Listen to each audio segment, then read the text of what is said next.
fellow countrymen and women. First, I would like to thank and praise the Almighty who saw us through the year 2020 and has given us the opportunity to witness the start of another new year. We especially thank God because the year 2020 was one of the most trying years since our existence as a nation. This can also be said about all other nations around the world due to the challenges posed on our collective humanity by the novel COVID-19 pandemic. While acknowledging that 2020 was a very tough year, we saw this year put to test our national resilience and ability to survive these tough times and also give renewed hope that we will again brave any storms that lay ahead in 2021 and beyond. As we celebrate the opportunity before us in the new year 2021, we must also acknowledge the passing away of our brothers and sisters who didn't make it into this new year. May their souls rest in perfect peace. We must remember that we also celebrated the historic occasion of our 60 years as an independent and sovereign country on October 1st, 2020. In the spirit of hope and gratitude, I would like to remind us again that as a country on the difficult journey to nationhood and greatness, we have confounded the many pundits at home and around the world who never gave the newly born country that emerged onto the world stage on the 1st of October 1960 a chance of surviving much longer than a few years. Yet, here we are, 61 years by the next anniversary in October.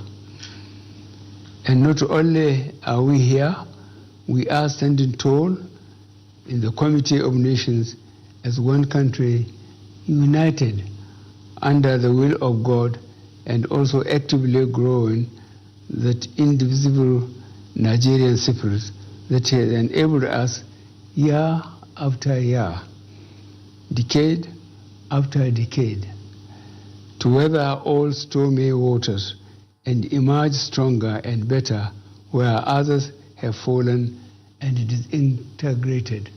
This nation, this Nigeria, will survive and thrive. In this journey to nationhood, we have experienced the highs and the lows. 2020 indeed came with a lot of challenges ranging from security and economic issues across the regions to understandable protests that were mainly led by youth and served notice to the demand for police reforms and accountability.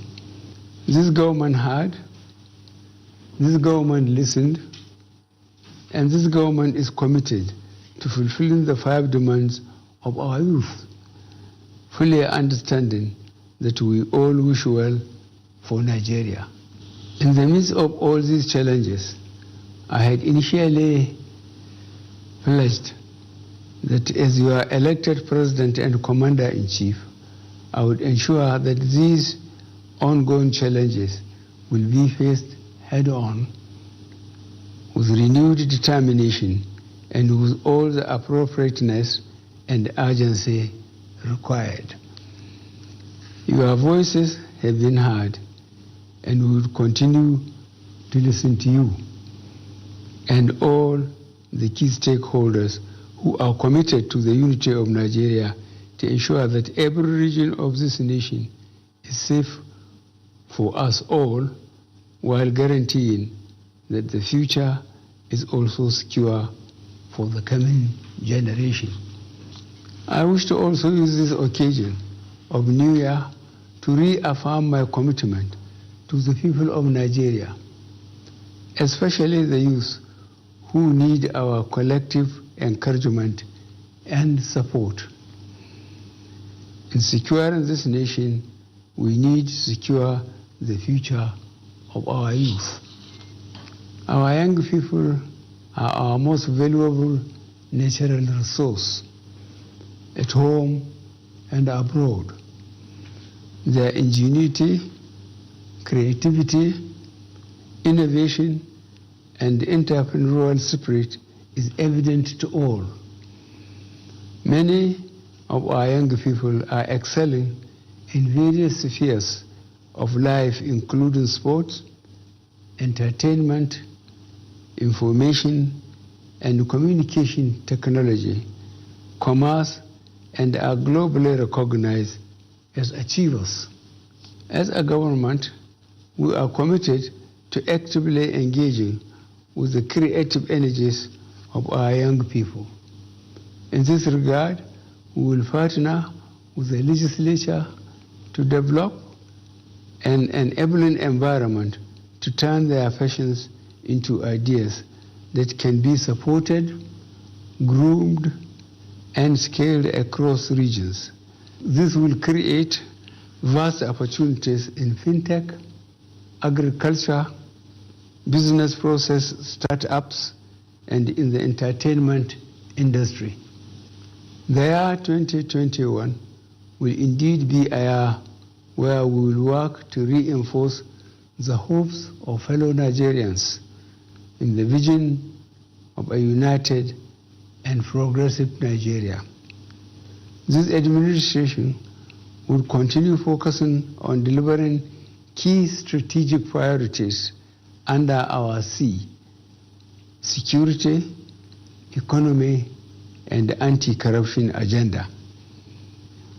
Some of the key priority areas we will direct our attention and strength to include re-energizing and reorganizing the security apparatus and personnel of the armed forces and the police with a view to enhance their capacity to engage, push back, and dismantle the operations of both internal and external extremists and criminal groups waging war against our communities in some parts of the country.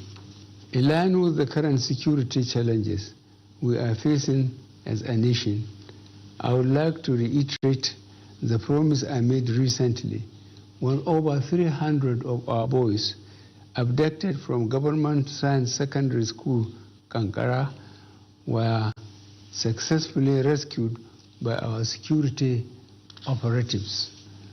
The professionalism shown by our security forces and the collaboration from all stakeholders across both state and federal governments that led to the successful rescue of the boys is proof that Nigeria has the internal capacity to decisively deal with terror attacks on our citizens.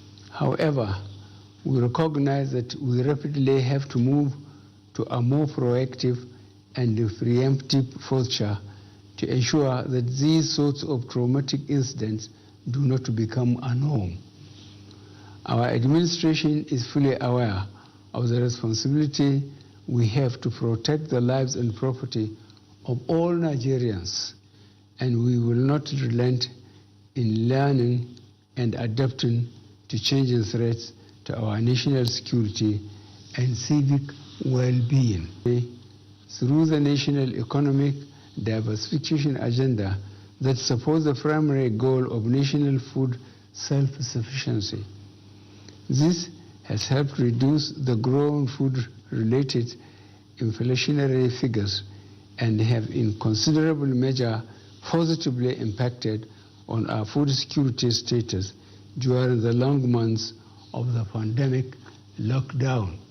We are also currently rebuilding our national infrastructure base and in the process introducing transformation through the rehabilitation, modernization, and expansion of the railway system, national roads and bridges both in rural and urban centers alongside the airports and seaports. The reforms we have put in place in the power sector would guarantee increased efficiency in our drive to significantly expand the generation and distribution of electricity for use in homes and factories. As an administration, we are currently undertaking a series of social interventions designed to boost job creation and support the entrepreneurial drive of our youth. With the recent opening of our borders, we expect that the pent-up demand of legitimate cross-border and international trade will boost the fortunes of the many small businesses and agricultural enterprises that depend on Nigeria trade and commerce. The message to our West African neighbors is that Nigeria is once again fully open for those willing to conduct business in a fair and equitable way. On the anti-corruption drive of our administration, we have recorded substantial gains so far and this year. We are committed to continuing along the path of eradicating corruption through collaboration with all the arms of government to effectively prosecute this fight. While we would be working with the legislature to enact laws that will strengthen this fight, we will also be looking at reviewing some of our laws which would ensure that this fight is more effective. On the part of the executive, we would ensure the diligent and timely prosecution of corruption cases while appealing to the judiciary to ensure that corruption cases are dispensed with expeditiously. The persistence of various forms of violence has meant that in the most affected parts of the country, the fabric of inter-communal harmony woven through years of investment of effort at building trust, mutual respect, and harmony has been threatened. Insecurity as a challenge has direct repercussions on our national economic stability, growth, and development, setting us back at critical points through the destruction of public and private investments. In parts of the country where chronic poverty, social exclusion, and disillusionment among sections of the youth were already a problem, the circles of violence that have been unleashed by mindless groups like Boko Haram and others have thwarted the efforts of government to undertake the social policy and associated investments that could make a huge difference in the quality of life of our citizens. I am aware that for some of our compatriots, the progress we have registered since the inception of this administration is not nearly as fast or as efficient as they would wish. I do not begrudge them their views insofar as they signify a wish in which we all share, for only the very best is for our country. Nevertheless, I call upon all Nigerians to carefully recall the circumstances of our coming to office, the facts on the ground, and the resources at our disposal since 2015 with the accomplishments of this administration. As a people, we have shown admirable resilience in the face of every adversity and unmatched capacity to recover speedily from every setback, and unparalleled generosity of spirit when we resolve our differences, and a constant readiness to invest faith and hope in the destiny we share as a united country built on the diversity of its peoples. It is these attributes that underpin the Nigerian spirit of can do, will do, that gives me hope that we shall yet get to the destination and fulfill our calling together, especially with the solid resolutions we are setting in this new year. Keeping our country on a forward march is a duty which we all have and share. In this regard, keeping our country safe from a resurgent cycle of COVID-19 as this administration finalizes its plans to procure and efficiently and effectively distribute the COVID-19 vaccines, I urge you all fellow citizens to observe strict COVID-19 prevention protocols. As you are elected president, my pledge to you is the same as it has always been. I will play my part fully and without fear or favor. I invite all of us to do the same. It is what we owe to the founding generation of our beloved country and also to the coming generation. It is what we desire for national prosperity for all demands. Long live the Nigerian spirit of oneness, togetherness, and unity. Long live the Federal Republic of Nigeria. A happy, prosperous New Year. May God bless the Federal Republic of Nigeria.